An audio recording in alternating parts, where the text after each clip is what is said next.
Hello guys! Kumusta kayong lahat? So for today's video, isi-share ko lang sa inyo yung ganap namin nung last Tuesday. Hello guys! So for today's video, pupunta tayo dito sa may Abu Dhabi Mall. Dahil maaga nga lumabas si Daddy sa kanyang work, dumiretso na kami dito sa may Denny's para dito na rin mag-dinner. First time nga lang namin kumain dito at hindi namin alam kung ano yung mga food na nandito. Medyo nahihirapan nga din kaming kumain sa labas dahil medyo pihikan yung dalawang kasama naming bata. At piling-pili nga lang yung mga kinakainan namin dahil iniisip namin na baka hindi magustuhan ng mga bata dito. At eto na nga ang kanilang menu at tinignan namin kung anong pwedeng pakain sa mga bata. At eto nga, nag-start na rin kaming umorder. Ito yung sa akin yung barbecue chicken at double cheeseburger naman para kay Daddy. At sa mga bata naman yung bacon, sausage, pancake at egg yung in-order namin para sa kanila.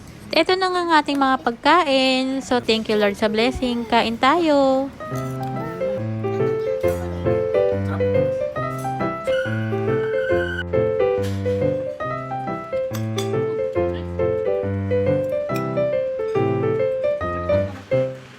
After nga namin kumain ay nag-isipan na muna namin maglakad-lakad at nadaanan nga namin itong Forever 21 na nakasale na buy one get one. At hindi rin nga ako bumili dyan dahil wala nga akong magustuhan. At dumiretso na nga lang kami dito sa may Daiso dahil may gustong bilhin si Ate Pia.